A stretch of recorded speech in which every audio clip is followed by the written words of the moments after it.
नमस्कार. आजच्या भागामध्ये तुमच्या सगळ्यांचं स्वागत. राम गणेश गडकरी या 9 अक्षरात साहित्यातील 9 रस सामावले आहेत. आज कदाचित त्यांचं मराठी आपल्याला जड वाटू शकतं, थोडं डोक्यावर नाही जाऊ शकतं, पण शेक्सपियर वाचण्यासाठी आपण जसे थोडे कष्ट घेतो तसे मराठीचा शेक्सपियर समजून घेण्यासाठी सुद्धा घ्यायला हवेत, हो की नाही? म्हणून त्यांच्या साहित्यातलं काही आजच्या पिढीला कळेल, मजा येईल असं काही घेऊन आलो आहोत. राम गणेश गडकरी म्हणजेच कवी गोविंदाग्रज. त्यांचा लहान भाऊ गोविंद बालपणीच हे जग सोडून गेला. त्याची आठवण राहावी म्हणून त्यांनी हे नाव धारण केलं. त्यांचा जन्म गुजरातेत नवसारीला झाला. 26 मे 1885 हा त्यांचा जन्मदिवस, म्हणजे ही त्यांची 141वी जयंती. इतकी वर्ष होऊनही आजही राम गणेश गडकरी या नावाची जादू काही कमी होत नाही. त्यांच्या नाटकातली वाक्य, त्यांची सिंधू, सुधाकर, तळीराम सारखी पात्र, त्यांच्या कवितेच्या ओळी या सगळ्यांना म्हणजे आपल्या मराठी मनावर आजही मोहिनी घालतात. त्यांच्या राजसन्यास नाटकातील साबाजी म्हणतो, आज 8 वर्ष झाली अजून राजांच्या नावाची नशा उतरत नाही. त्याच चालीवर म्हणावं असं वाटतं की 140 वर्ष झाली अजून गडकऱ्यांच्या नावाची नशा काही उतरत नाही. आजही मराठी नाट्यसृष्टीसाठी मास्तर म्हणजे गडकरी मास्तर. मला ठाऊक आहे, राजसन्यास नाटकाचा उल्लेख केल्यावर अलीकडेच त्या बाबतीत जो वादंग झाला होता त्याची आठवण तुम्हाला होईल. पण त्याच नाटकाविषयी वी.स. खांडेकर, आचार्य अत्रे, कुसुमाग्रज, पु. ल. देशपांडे यांच्यासारख्या मराठी साहित्यातील दिग्गजांनी गौरवोद्गार काढले होते. किंबहुना त्या सर्वांसाठी गडकरी हे गुरुस्थानी होते. अर्थात आपल्याला काही त्या वादात पडायचं नाही. मराठी भाषेत एक इतका मोठा साहित्यिक झाला, त्याने मराठी भाषेची इतकी परोपरीने सेवा केली, त्याचा आपण आज आढावा घेऊया.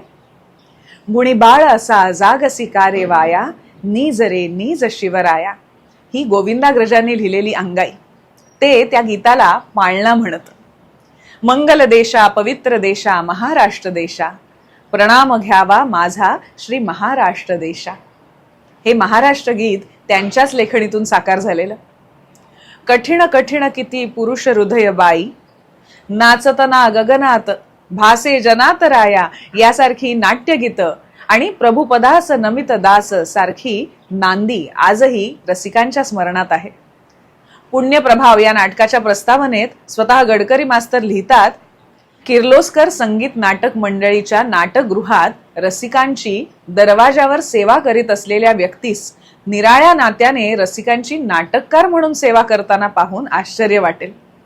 कारण गडकरी जरी नटांना भाषा शिकवणारे शिक्षक म्हणून किर्लोस्कर नाटक मंडळीत आले असले तरी ते तिथे डोअर कीपर म्हणूनही काम करत.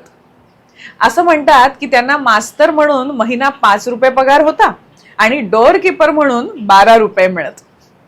त्यांनी गरिबीचे चटके खूप सहन केले, पण नाटकावर इतकं प्रेम होतं की स्वबळावर अवघ्या 34 वर्षांच्या आयुष्यात या असामान्य नाटककाराने डोअर कीपर ते मराठीचा शेक्सपियर एवढी मजल गाठली. कवी म्हणूनही त्यांनी तितकाच मोठा लौकिक मिळवला. त्यांचा काव्यसंग्रह वाग्वैजयंती इतका गाजला होता की तरुण मंडळी त्यातील कविता पाठ करत त्यावेळी. आणि इतकंच नाही तर तो काव्यसंग्रह हातात मिरवत, कारण तेव्हा वाग्वैजयंती वाचणं हे स्टेटस सिम्बॉल मानलं जाईल. त्यातील काही कविता आज आपण बघू, पण त्यातील एक कविता प्रसिद्ध तर आहेच, पण ती विशेष भाग्यवंतही म्हणावी लागेल. ही कविता म्हणजे राजहंस माझा निजला. ही कविता म्हणजे एका विधवा आईचं स्वगत आहे. पती निधनानंतर तिच्यावर आणखी एक संकट कोसळलं आहे. तिचा पुत्रही देवाघरी गेला आहे. त्या दुःखाने व्याकुळ तिचे हे काहीसे तंद्रीत निघालेले उद्गार आहेत. हे काव्य वाचून ऐकून रडला नाही असा माणूस शोधून सापडणार नाही. पण मी या काव्याचं भाग्य म्हटलं ते हे की हे गाणं बापू पेंढारकर यांच्या आवाजात रेकॉर्ड झालेलं हे गीत मराठीतील पहिलं रेकॉर्ड झालेलं भावगीत मानलं जातं. आईचं वर्णन अनेक कवींनी केलंय, पण गोविंदाग्रज पहा कसं लिहितात. ते हृदय कसे आईचे मी उगाच सांगत नाही, जे आनंदेही रडते दुःखात कसे ते होई. हे हृदय कसे आईचे मी उगाच सांगत नाही, जे आनंदेही रडते दुःखात कसे ते होई. म्हणजे आनंदानेही रडणारं आईचं हृदय. हे हृदय कसे आईचे मी उगाच सांगत नाही, जे आनंदेही रडते दुःखात कसे ते होई. हे कुणी कुणा सांगावे आईच्या हृदया ठावे, प्रेमाच्या गावा जावे मग ऐकावे या बोला, राजहंस माझा निजला. हे कोण बोलले बोला, राजहंस माझा निजला. आपण गाण्यात 2 कडवी ऐकतो, पण गडकऱ्यांनी मूळ कवितेत जवळजवळ 18 कडवी लिहिली आहेत. एखादी कल्पना फुलवणं ह्यात त्यांचा हात कोणीच धरू शकणार नाही. आता हा संवाद बघा. एकच प्याला या नाटकातला हा संवाद. अंक पहिला, तळीराम आणि भगीरथ. तळीराम भगीरथाला म्हणतो, गृहीत धरून चाला की खरंच दारू एकदा घेतली म्हणजे सुटत नाही, पण तेवढ्यानं दारू वाईट कशी ठरते. भगीरथ, तुम्ही विश्वविद्यालयाचे पदवीधर आहात. 4 दिवस परीक्षा देऊन एकदाच पदवी मिळवता आणि ती जन्माची चिकटते खरी. म्हणून कोणी पदव्या घ्यायचं टाकलं आहे का. तशीच बायको, एकदा नुसती माळ घातल्यानं उभा जन्म बायकोचा लबेदा बिलगतो ना, पण म्हणून कोणी बायका करायचं टाकलंय का. आता पदवी वाईट नाही, बायको वाईट नाही, मग दारूच तेवढी वाईट का. भगीरथ म्हणतो, तळीराम, या 3 गोष्टींचं एवढं साम्य जमलं म्हणून सर्वांशी तुलना कशी होईल. पदवी आणखी बायको यांचे परिणाम असे वाईट होतात का. अहो, यांचे परिणाम दारूपेक्षाही वाईट आहेत. असे कैक पदवीधर हात धरून मी दाखवून देईन की पदवीचा नावापुरताच पोकळ आधार नसता तर त्यांना आपला मूर्खपणा जगापुढे मांडण्याची छातीच झाली नसती.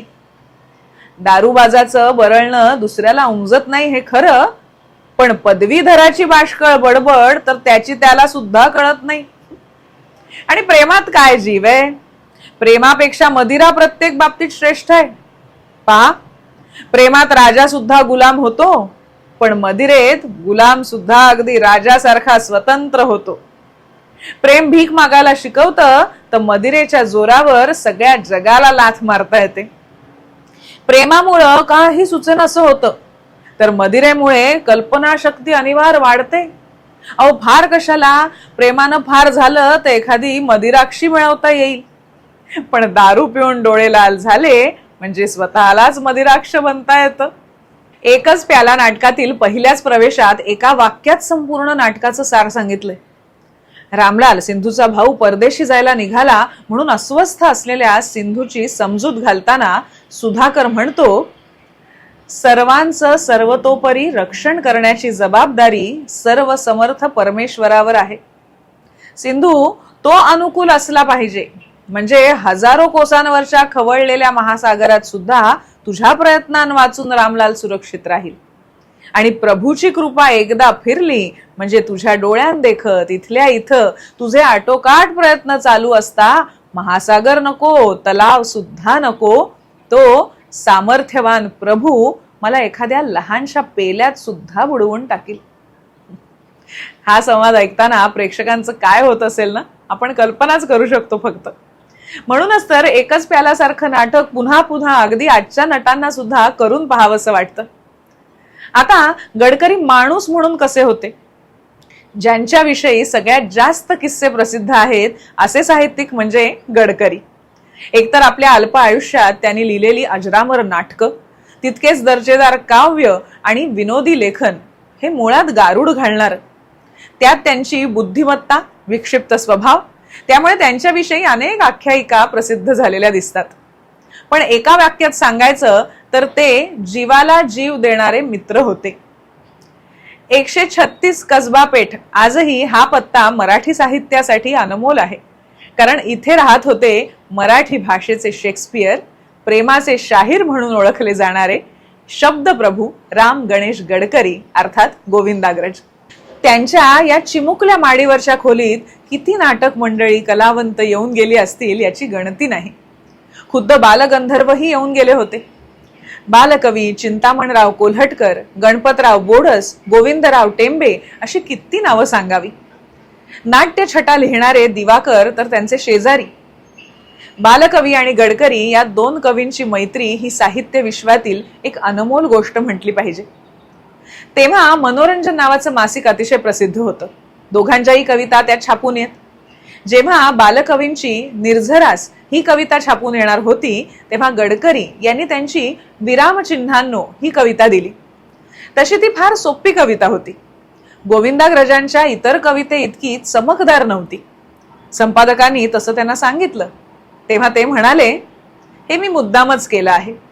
बालकवींची निर्झरास फार सुंदर कविता आहे, तिच्यावरून लोकांचं लक्ष हलता कामा नये. ही अशी मैत्री. पण ती साधी वाटणारी कविता ही किती परिणामकारक आहे बघूया.